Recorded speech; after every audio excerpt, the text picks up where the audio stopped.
empezando, Qué recién bueno. instalándonos en el BF. ¿Ya habían venido? Yo no. vine cuando era más chico, pero no tan consciente. Yo no conocía México y mi peli anterior estuvo en Ficunam, pero en ese momento era pandemia y no pude viajar. Así que bueno. Ya te una tocaba. revancha. Qué bueno. Oigan, pues muchas felicidades por su documental.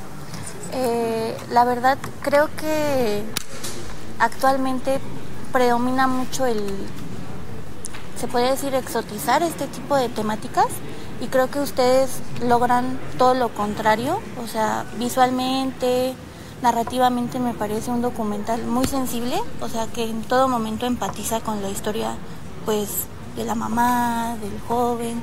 Y bueno, yo quería empezar preguntándoles, ¿cómo cuentas la historia o cómo te preparas para que no parezca un intento, pues, de esto, ¿no? De exotización. O sea, ¿ustedes cómo consideran que rompen con precisamente todo este estereotipo en estas narrativas? En primer lugar, bueno, es una historia que me es cercana, porque la desaparición forzada en democracia de Luciano sucede en el año 2009 en Lomas del Mirador, que es un barrio en la periferia de la ciudad de Buenos Aires, en el que mi familia vive desde 1965 y al que yo me mudé en el año 2014. Entonces era una zona de la ciudad que yo conocía perfectamente de toda la vida. Y en 2009, cuando desaparece el cuerpo de Luciano, bueno, yo soy parte de un colectivo que es Santos Muertos Cine, que también pertenece a Manu y otros amigos allá en Buenos Aires. Nos conocimos en la universidad pública durante una toma universitaria que duró varios meses, plena movilización, militancia estudiantil. Y en ese momento desaparece el cuerpo desaparece Luciano y se vuelve muy mediático en ese momento el caso, y sobre todo muy, muy cercano para quienes teníamos algún tipo de actividad política. Y unos años después, en el año 2014, después de mucha lucha entre la familia y el equipo argentino de antropología forense y demás, se encuentra el cuerpo enterrado como NN en el cementerio más grande de la ciudad, estaba oculto. Y encuentra el cuerpo y justo en ese momento yo me estaba mudando a la casa familiar, a la casa de mi familia materna. Mi abuela había dejado de vivir ahí y yo me estaba mudando ahí. Y empecé a pasar a diario por ese cruce de avenidas donde Luciano había sido visto por última vez, ese lugar de la desaparición en manos del Estado. Y empieza a resultarme muy fuerte pasar por ahí a diario, y me empieza a generar un montón de preguntas sobre la normalización de la violencia estatal, de la violencia policial. Incluso la desaparición de Luciano sucede bajo un gobierno democrático, digo, como ahora el gobierno que hay acá en México, digo, no es que era un momento en el que nos gobernaba la ultraderecha como ahora en Argentina, ¿no? Entonces era un momento en el que costaba mucho asumir que aún bajo un gobierno democrático había desapariciones en manos del Estado. Era algo profundamente silenciado. A pesar de que la policía en Argentina mata a una persona cada 24 horas. Y entonces, nada, me empezó a conmover, o sea, pasar por ahí a diario, hacerme preguntas, yendo a trabajar, yendo a estudiar, yendo a casa de un amigo, digo, pasando por ahí a diario y diciendo, wow, este lugar que es un lugar de paso porque tantas personas pasamos a diario, hay una historia subterránea de violencia capitalista y racista que no está siendo contada. Entonces, la película parte de esa emoción incómoda, si se quiere, ¿no? Entonces, y a la vez el caso se había vuelto muy mediático. Entonces, el principal objetivo o la principal necesidad mía de hacer una película no era informar, quizás, sino transmitir esa pregunta incómoda que yo sentía en el cuerpo. Y ahí empecé a escribir, a filmar cositas. La película, entre 2015 y 2017, escribí cosas, conversaba con los distintos compañeros de colectivo. En 2017 empezamos a filmar y al poco tiempo a montar, y luego fue un proceso mixto de montaje y rodajes alternados en el tiempo entre 2017 y 2024. Durante todos esos años viviendo a 2 cuadras de ese cruce, y en 2020 se muda Manu a la casa conmigo, vivimos juntos hace 5 años, y es el montajista de la película, con lo cual el montaje y la vida se fueron mezclando mucho, y la película está muy hecha de esas emociones. Emociones que no dejan de ser emociones políticas, pero está más hecha de emociones y de sensaciones que de informaciones políticas. Entonces creo que ya de cómo surge la película hay un poco una distancia de cómo surgen otras formas de contar estos casos. Y bueno, hablando de estas formas de contar, ¿cómo fue definir pues esta narrativa visual como montajista y como directora para que funcionara? Porque creo que hay mucho, pues, edición, montaje, o sea, todo al final se vuelve una experiencia inmersiva, ¿no? Con estas tomas de los libros de Julio Verne, como que es muy conmovedor porque también retoma elementos de la infancia, ¿no? No solo de Luciano como adolescente. Entonces, no sé si me puedan platicar un poco de eso. Sí. Bueno, creo que después de la conversación que tuvo Tati con la mamá de Luciano, donde ella es la que cuenta lo de Julio, así tal cual está en la película, obviamente primero vino el sonido y después algunas imágenes. Entonces, como esa propuesta de imaginación visual y sonora y emocional que tiene ella a la hora de narrar, ¿no? Mónica, la mamá de Luciano, también nos abrió como una puerta de pensar en esa posibilidad de fantasía que este niño ya no tuvo. Entonces, para nosotros, que quizás leemos, que crecimos con Verne, no sé si acá en México se suele leer Verne, pero también. Quizás en todo el mundo pasa, apareció como esta idea de, bueno, escuchar ese testimonio e imaginar ese universo subterráneo, subacuático, terrestre, lunar, del cual, bueno, no es que está literalmente explicitado en la película, pero visualmente trabajamos con esos libros de fantasía y de animación gráfica. Pero vino algo de esta ausencia de imágenes, ¿no? Un desaparecido, una madre que busca. Nos interesaba como darle lugar a la oscuridad, no solo desde lo emocional, de una tristeza emocional, sino también la noche, imaginarnos como, bueno, cómo estaba iluminado ese espacio cuando pasó.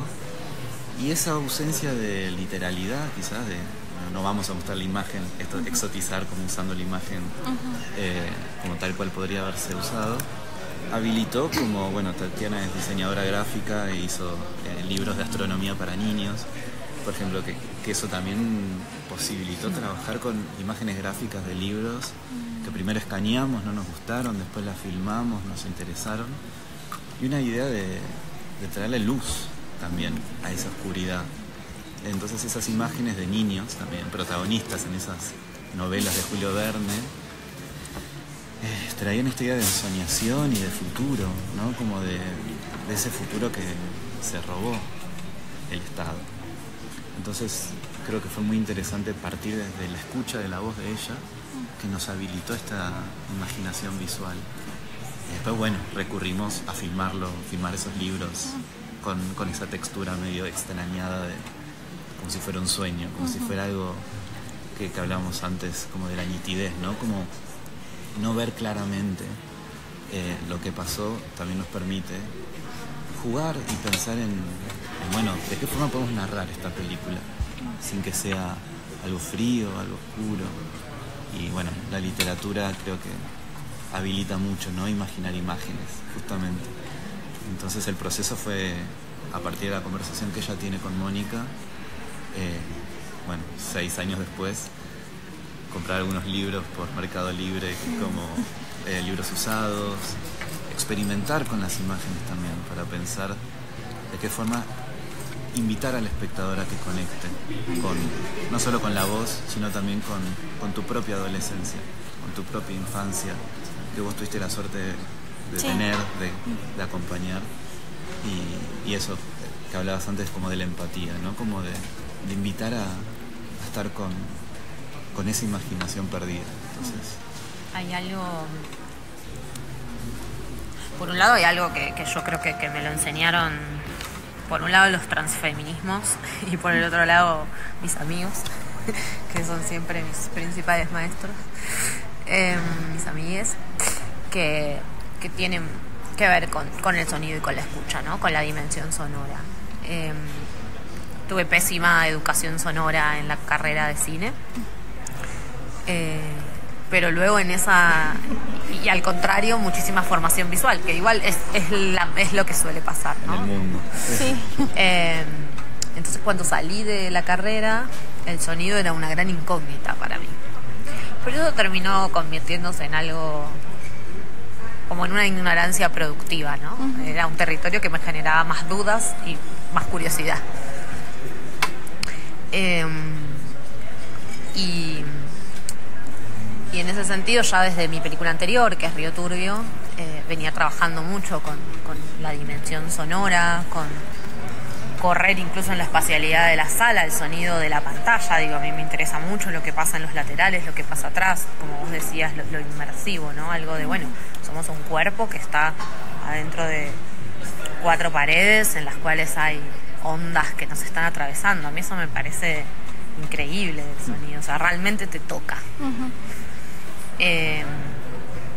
Y eso a mí me interesaba mucho trabajarlo porque realmente tenía mucho que ver con lo que a mí me pasaba cuando yo, no sé, me bajaba del bus para ir a mi casa y estaba caminando por ese lugar y ese sonido me atravesaba, me apoyaba, esas vibraciones del cemento, esas bocinas de los buses, de los autos, y esa violencia sonora me recordaba esa otra violencia, ¿no? Como violencias que hablan de otras violencias. Entonces el sonido fue un gran aliado, y la decisión de que ella fuera una voz y no un cuerpo en pantalla fue una decisión muy desde el comienzo, también por cuestiones justamente de empatía, ¿no? Cuando alguien se abre una herida tan profunda y te la comparte, yo siento que el sonido nos cuida mucho más que la imagen, ¿no? No es lo mismo poner un primer plano de alguien llorando que escucharla llorar, ¿no? Siento que el sonido te da más la posibilidad de llorar con ella y no de verla llorar con una distancia.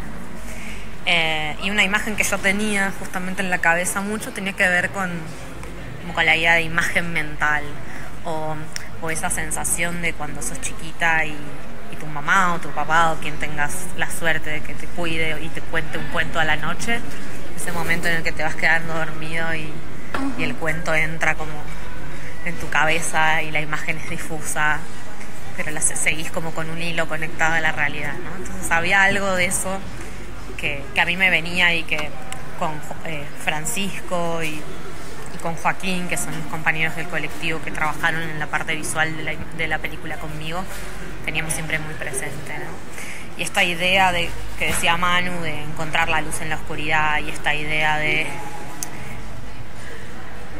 que la industria cinematográfica todo el tiempo nos propone ver con mayor nitidez, ¿no? 4K, 8K, 16K, 24K, hasta cuánto vamos a llegar, y sin embargo ver más no significa ver mejor, ¿no? Entonces esas ideas guiaron lo visual, y esas otras ideas, ese amigarse con el ruido y el sonido como un aliado para poder contar la violencia sin mostrarla, y luego para poder construir, como decía Manu, una fantasía que no existe, pero intentar darle cuerpo de alguna manera, fueron ahí como dos grandes aliados. Y muy bien logrados, porque, bueno, gracias. Sí, de verdad, porque cuando la empecé a ver, precisamente noté eso, que hay como un blur en las imágenes, ¿no? Y yo decía, es como muy onírico, ¿no? Como de un sueño. Y entonces creo que, bueno, escuchándolos, yo tengo la teoría de que pues la sensibilidad de quien hace cine siempre se ve en el resultado final. O sea, cuando no hay esa sensibilidad, también es muy palpable, ¿no? Entonces yo creo que con su trabajo hicieron una obra que sí trastocó, porque al final siento que es una problemática que México y Argentina comparten, ¿no? Lamentablemente. Sí. Entonces, pues me hacía mucha ilusión como platicar con ustedes, precisamente como para entender su visión del proyecto. Y pues también me gustaría saber, no son temas fáciles de tratar porque al final hay política, todo pues entramado social. Y no sé si me podrían platicar como, no sé, a lo mejor igual y hasta a nivel técnico, ¿cuál fue el mayor desafío que enfrentaron para grabar el documental? Bueno, yo recuerdo 2 desafíos principales por acompañarte. Uno es que vivimos ahí a 2 cuadras y la policía sigue vigilando ese espacio. Y en uno de los rodajes, nada, vino la policía. Más de una vez. Bueno, vos sos, acá tenés el pelo azul y ahora tenés el pelo de otro color. Pedían el documento, revisaban, tenían... Sí, datos. O sea, hubo intimidación porque... Sutil, pero la hubo. La hubo. Sí. Esa fue como quizás la territorial, la más técnica quizás como de cómo entrar ahí. Y una vez que se terminó de filmar el espacio, nunca más osamos volver a hacerlo. Entonces cuando ya que se tenía del cruce de avenidas, que están las 2 policías, hay una de un lado y otra del otro. A mí de hecho me detuvieron hace poco solo por llegar a casa. Digo, por esa intimidación, ¿viste? Sí, sí. Y creo que la otra era el cuidado de Mónica, como del cuidado de ella como ser humano. Y no solo de ella como ser humano, sino de todas las personas que la acompañan, porque digo, el caso de Luciano pasó hace 15 años, pero digamos, sí, ¿no? Ella lo siente en el cuerpo, tiene nietos, son hijos de otros hermanos y son parecidos a Luciano. En el estreno estaba ella con su nieto y yo estaba atrás, porque éramos como varios y yo veía un nene con gorrita.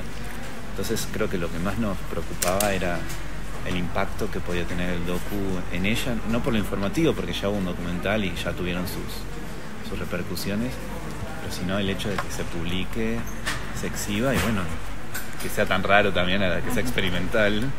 Nos preocupaba como colectivo, no solo a Tati, sino a todos, como bueno, que represente algo de lo que ella dijo y de lo que siga sintiendo.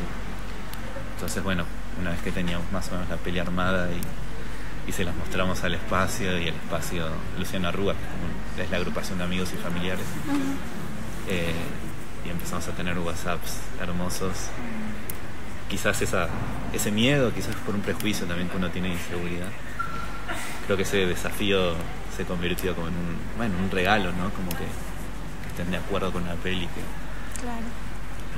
No sé, yo percibo eso. Yo creo que son esas cosas. Como decía Manu, estar filmando ahí era constantemente que viniera la policía a preguntarnos qué estábamos haciendo y empezar a inventar historias. Trabajo de la facultad. Sabiendo que vivíamos a 2 cuadras y que esos mismos policías me iban a seguir viendo a diario. Entonces, sí, y somos medio personajes, digamos, lucimos distinto por nuestra ropa, por los colores, digo, o sea, estábamos fichados. Sí, un barrio popular en las afueras de la ciudad y yo ando así con todo mi disfraz de colores. Normalmente uso el pelo turquesa, o sea, una persona visible en el barrio.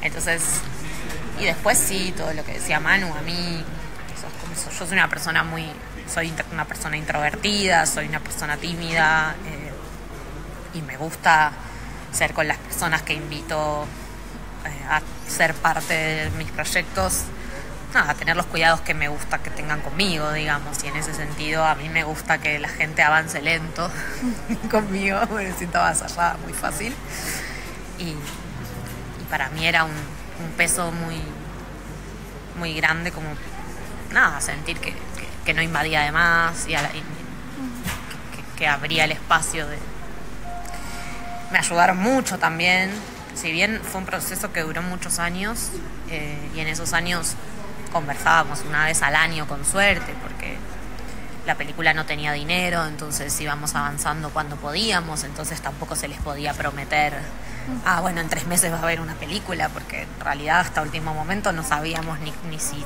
algún día íbamos a poder terminarla, ni cuándo. Solemos vivir así allá en Argentina. La precariedad laboral y creativa absoluta. Entonces era muy día a día, ¿no? Bueno, ahora estoy pudiendo retomar un poquito el proyecto, queremos juntarnos a conversar, o bueno, y así ir tejiendo muy... Pero bueno, yo soy una persona de tiempos lentos, y con el colectivo, con Antes Muerto Cine, que existimos y hacemos muy lejos como de los mandatos industriales, como con procesos muy artesanales, muy conversados horizontalmente. Tendemos a respetar mucho los tiempos que todas las personas implicadas en el proyecto demandan. Entonces, por suerte pudimos trabajar con la lentitud necesaria para poder tomar buenas decisiones, tanto a la hora de cuidar nuestra propia seguridad como la seguridad de Moni. Sí, y nadie estaba desesperado por terminar la película, ni ellos ni nosotros. Y creemos mucho en esa no ansiedad, ¿no? En un mundo ansioso del arte, de la cultura, de la novedad, de vender la novedad y de todo eso. Cuando se estrenó Río Turbio, ya le estaban pidiendo la próxima película, hace 4 o 5 años. Entonces también, bueno, esto de los tiempos lentos, que creo que el trabajo colectivo también te hace sentir menos solo y menos... bajas la ansiedad, como hablar con un amigo, una amiga que te dice, che, todavía no. Creo que fueron esas cosas en simultáneo, respetar al grupo que se está retratando, nosotros como grupo respetar también los tiempos de Tatiana, que cada uno, yo hice una peli 12 años y nadie me vino a decir, hay que estrenar, mirá que se nos... O sea, no tenés plata, la hacemos entre amigos. Creo que esa es la libertad más linda también para decidir cerrar un proceso. Respetarse, que nadie te corra, no tener que rendirle cuentas a nadie. Lleva 10 años.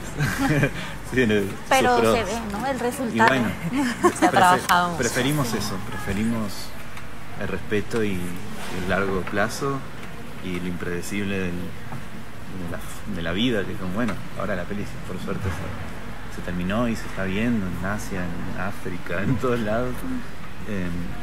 Así que bueno, uno no elige después dónde va la película. A veces todo ese trabajo previo que hiciste antes es lo que determina, ¿no? A dónde puede llegar.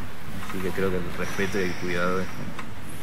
Claro, y es importante, ¿no? No producir por producir. Total. Sí, ¿no? Muy bien. Y bueno, ya como para ir cerrando, no sé cuánto tiempo me quede. Sí, ya me pasé un poquito. No sé si me podrían como decir algún documental que haya influenciado mucho su trabajo. Digo, no solo con esta película, sino en general. Uy, me cuestan mucho siempre esas preguntas. A mí no. Yo tengo 2. A mí me cuesta mucho. Es como una pregunta que cambia, que quizás a veces cambiaría todos los días. Me es más fácil quizás decir películas que tengan que ver con esta película. También, se puede. Bien, voy a saltar a la consigna. No, sin duda una es Sud de Chantal Akerman, que es una película que ella hace justamente en un lugar de Estados Unidos donde la policía hubo un asesinato policial, manos de la policía racista, y insiste, ¿no? Ella da vueltas, el chico fue arrastrado por un auto por todo el pueblo, y ella insiste en unos travelings donde pasa una y otra vez por los mismos lugares. Fue una película que en los comienzos del trabajo con Manu en montaje a mí me cambió la cabeza. Para mí fue muy importante porque me confirmó la necesidad de la película de insistir y de dar cuenta de esa obsesión. Y otra película que le tengo mucho cariño porque fue la que nos hizo dar cuenta porque inicialmente iba a ser un cortometraje, que es la película Las Cruces de Teresa Redondo y Carlos Vázquez, que son 2 cineastas chilenos. Una película maravillosa de 2018. De 2018 sobre desapariciones forzadas en dictadura con complicidad estatal y empresarial de trabajadores militantes revolucionarios en Chile. En una empresa maderera. fue una película que en su momento, por su forma, por su manera de tratar la palabra, el Los espacio, archivos. los tiempos, el archivo, el montaje. Familiares. Yo la vi en un festival en Chile y le escribí a Manu y le dije, Yo la tenés vi que verla. en Mar del Plata. Manu estaba en otro festival donde también estaba la película y después nos encontramos frente al mar en Mar del Plata después de haber visto los dos esa película y dijimos, Es un largo. esto es un largo, lo que estamos haciendo es un largo. No. Yo creo que esas dos referencias Sí, coincido fueron dos totalmente. películas importantes para mí. Ay, qué bonito. Pues muchas gracias No, a y vos. muchas felicidades. Muchas gracias Sí. por el tiempo. Pues ahí los ando siguiendo. Dale. Gracias.